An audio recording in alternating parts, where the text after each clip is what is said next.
नमस्कार शिक्षक साथियों, मैं विनोद खत्री आज फिर एक महत्वपूर्ण वीडियो के साथ आप सभी के सामने हूं।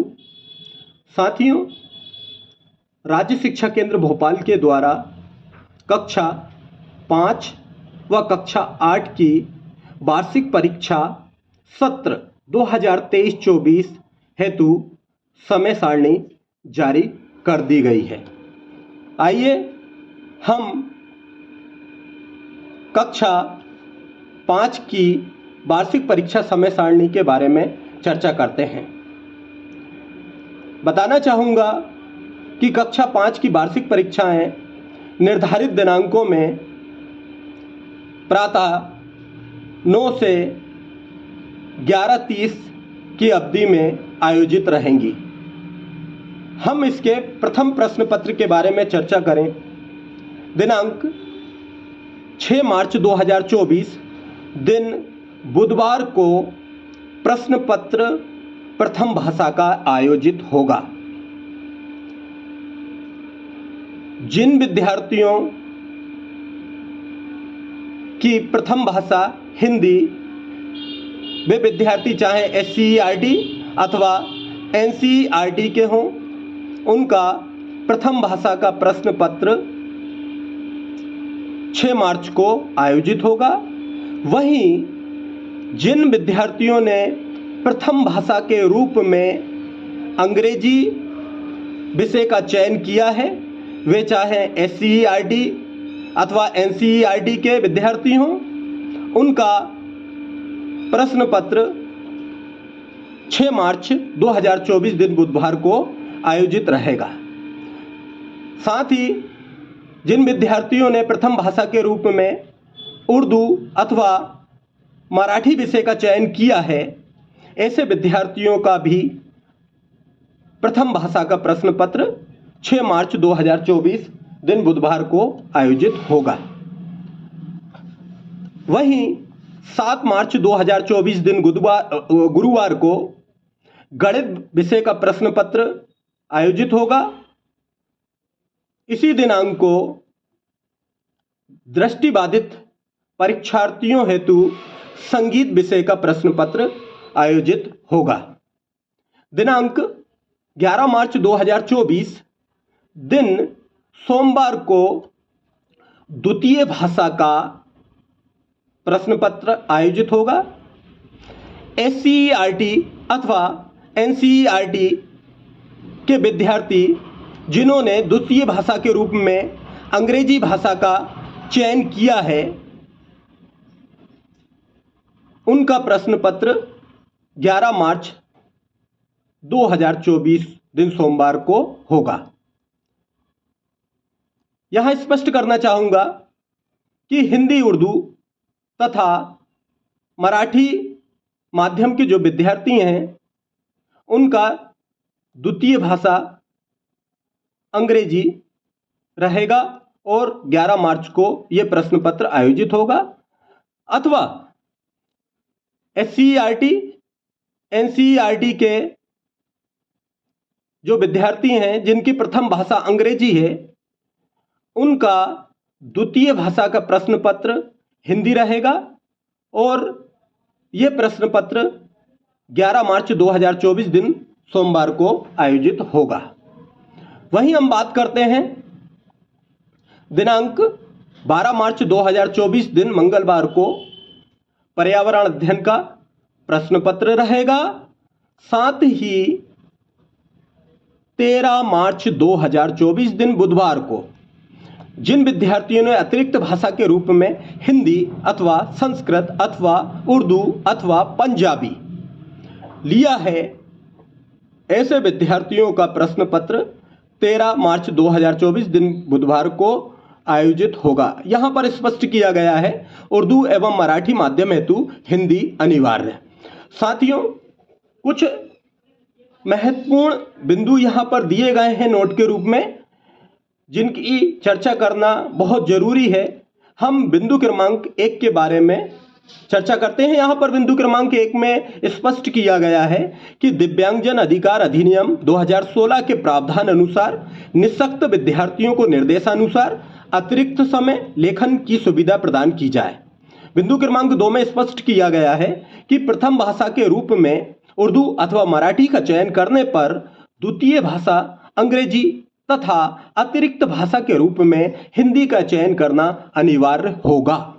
बिंदु क्रमांक 3 के बारे में स्पष्ट किया गया है, प्रथम भाषा के रूप में अंग्रेजी का चयन करने पर द्वितीय भाषा हिंदी का चयन करना अनिवार्य होगा।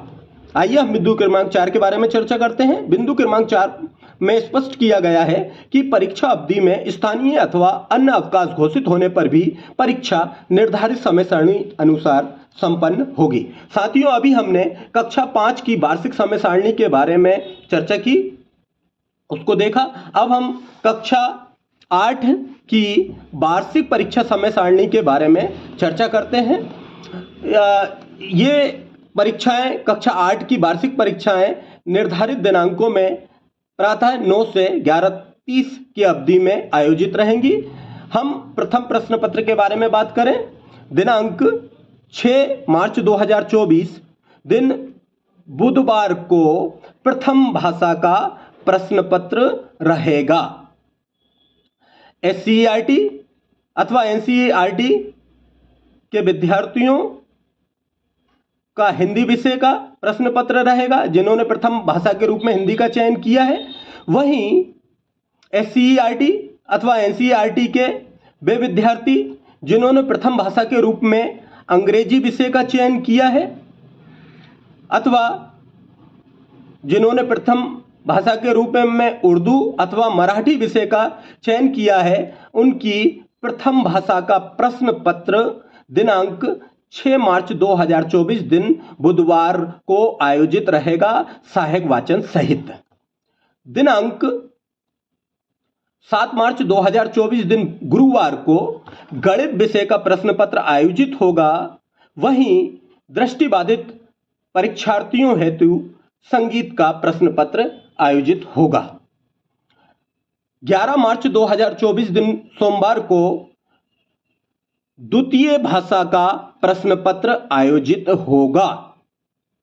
मैं यहां पर स्पष्ट करना चाहूंगा कि जिन्होंने हिंदी अथवा उर्दू अथवा मराठी माध्यम लिया है या जिनकी प्रथम भाषा हिंदी उर्दू अथवा मराठी है, उनकी द्वितीय भाषा अंग्रेजी रहेगी, चाहे वह SCERT के विद्यार्थियों अथवा NCERT के विद्यार्थियों। उनकी द्वितीय भाषा अंग्रेजी का प्रश्न पत्र 11 मार्च 2024 को आयोजित रहेगा।